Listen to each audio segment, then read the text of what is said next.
तो कैसे हैं प्यारे बच्चे से, उम्मीद करते हैं आप लोग बहुत अच्छे से और अपने पढ़ाई को खूब अच्छे तरीके से कर रहे हैं। तो हम फिर से लेकर के आ गए आप लोग के बीच में क्लास 10 एनसीईआरटी मैथ्स का जो एक्सरसाइज 8.1 है उसका क्वेश्चन नंबर 9 लेकर के आए हैं। आइए पहले हम क्वेश्चन को पढ़ते हैं, इसमें क्या दिया गया है और हमें किसका मान ज्ञात करने के लिए कहा गया है। ठीक है प्यारे बच्चे सब, तो पहले हम क्वेश्चन को पढ़ते हैं। त्रिभुज ए बी सी में जिसका कोण बी समकोण है, यदि tan A बराबर 1/√3 तो निम्नलिखित का मान ज्ञात कीजिए।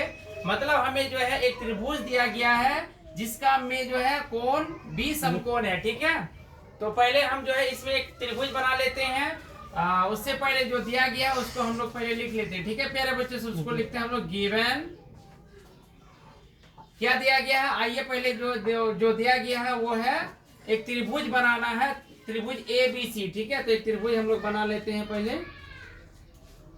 और इसका नाम रख देंगे हम लोग ए बी सी, यानी कोण बी जो है समकोण कहा है। ठीक है, तो ये जो है समकोण है यानी 90 डिग्री का, ये हो जाएगा कोण बी, तो बचेगा ये वाला ए और ये हो जाएगा सी। ये त्रिभुज बन गया ए बी सी। ठीक है, तो इसमें क्या दिया, tan A बराबर 1/√3। 1/√3 है तो tan का फॉर्मूला आप लोग को याद होगा। जो tan का जो फॉर्मूला होता है इसमें जो tan A बराबर दिया गया 1/√3 दिया गया। ठीक है प्यारे बच्चों सब, तो tan का फॉर्मूला क्या होता है, P/B होता है। तो P का मान हो जाएगा 1 और B का मान हो जाएगा √3। नहीं, P बराबर हम लोग लिख लेंगे 1 और B इज इक्वल टू हो जाएगा √3। तो अब यहाँ पे हमें जो है अगर चित्र में अगर देखेंगे क्या कि P का मान यानी कोण A के लिए P का मान जो होगा ये हो जाएगा 1, क्योंकि ये कोण A का सामने वाला भुजा BC है तो ये हो जाएगा 1।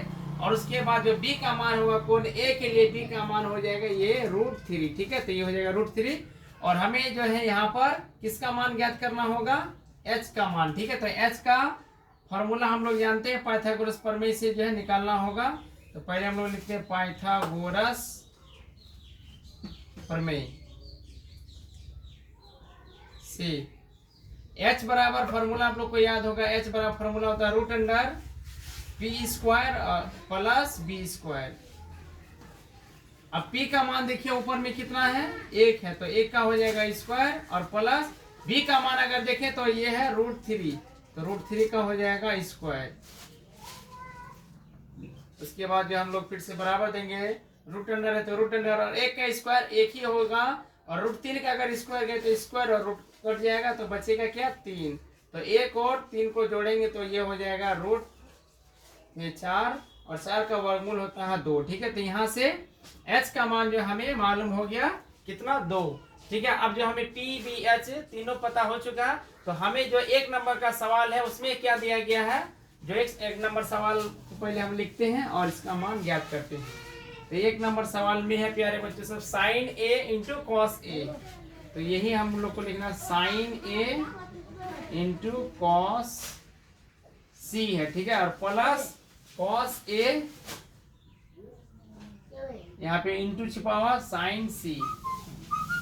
अब हम लोग फार्मूला यहाँ पे लगा देंगे। साइन का जो फार्मूला होता है वो होता है P/H और यहाँ पे इंटू है, cos का फार्मूला होता है B/H और प्लस है तो प्लस cos A का फार्मूला क्या होता है B/H इंटू साइन का फार्मूला होता है P/H। यहाँ पर जो है कोण मतलब चेंज कर दिया गया। ठीक है प्यारे बच्चे सब, यानी A और C कहीं पे दिया गया, तो ये जो AC है मतलब H का मान यहाँ 2 निकला है, तो यहाँ पे हम लिख देंगे 2। अब साइन A यानी कोण A के लिए P का मान क्या होगा, कोण A का देखिए सामने वाला भुजा BC है तो इसका मान क्या है 1 है, तो यहाँ पे हम लोग लिख देंगे 1 और H का मान 2 निकला है तो यहाँ पे हम लोग 2 लिख देंगे गुना cos C।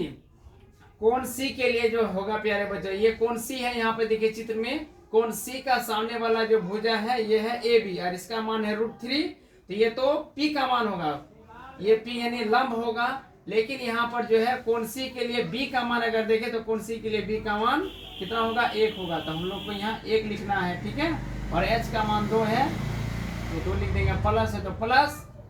अब फिर यहाँ cos A है, cos का जो फॉर्मूला B/H है, तो कोण A के लिए आप देखिए ये कोण A है, तो कोण A का जो सामने वाला भुजा है ये है BC और तो कोण A के लिए जो B का मान होगा वो हो जाएगा √3, तो हम लोग को यहाँ लिखना है √3।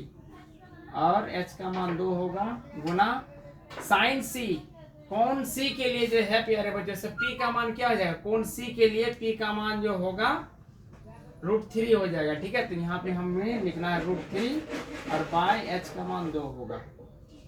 उम्मीद करते हैं यहाँ पे आप लोग को समझ में आ गया होगा। अब हमें ऊपर ऊपर गुणा करना है, 1 गुना 1 करेंगे तो 1 होगा, 2 गुना 2 करेंगे तो 4, अब प्लस यहाँ पे देखें √3 गुना √3 करेंगे तो क्या हो जाएगा 3। आप लोग को मालूम होगा 2 गुना 2 करेंगे तो ये हो जाएगा 4। अब हमें यहाँ पे एलसीएम करना है, 4 और 4 का एलसीएम 4 ही होगा। 4 से 4 में भाग 1, 1 गुना 1 करेंगे तो 1 प्लस यहाँ पर भी 4 से 4 भाग 1, 1 गुना 3 करेंगे तो 3 ही रहेगा। 1 और 3 को जोड़ेंगे तो हो जाएगा 4 और नीचे में भी 4 है, 4/4 कट किया जाएगा इसका 1, तो इसका जो आंसर होगा 1 हो जाएगा। ठीक है प्यारे बच्चों सब, इसका आंसर 1 हो गया 1 नंबर का। अब इसी में जो हमें दूसरा सवाल फिर दिया गया है, तो दूसरा सवाल को आइए यहाँ पे हम लोग हल करते हैं। जो दूसरा सवाल है वो है cos A into cos C। पहले हम सवाल को लिखते हैं cos A into cos C, फिर minus sin A into sin C, sin A into sin C। ठीक है, अब इसका फॉर्मूला हमें लगाना होगा।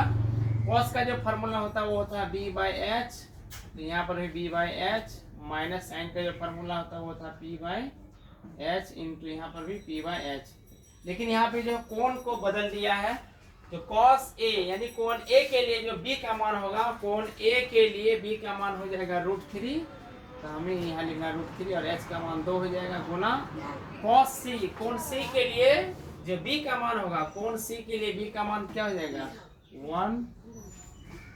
1/2 माइनस sin A, कोण A के लिए p का मान क्या होगा, यहाँ पे 1 हो जाएगा और /2 इंटू यहाँ पे sin C है, कोण C के लिए जो है p का मान क्या हो जाएगा, कोण C के लिए √3 होगा, तो √3 और /2 हो जाएगा। अब गुना करेंगे हम लोग, तो √3 गुना 1 करेंगे तो √3 ही रहेगा, बटे में 4 माइनस 1 गुना √3 करेंगे तो √3 रहेगा और बटे में 4 हो जाएगा। ठीक है, 2 दूनी 4।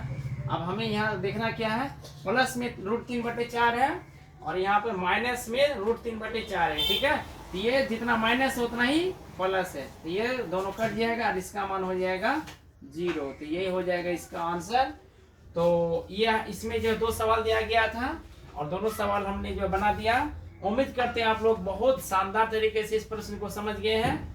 अगर वीडियो पसंद आया है तो आप लोग वीडियो को लाइक करें और चैनल को सब्सक्राइब करें और अपने दोस्तों में भी वीडियो को शेयर करें।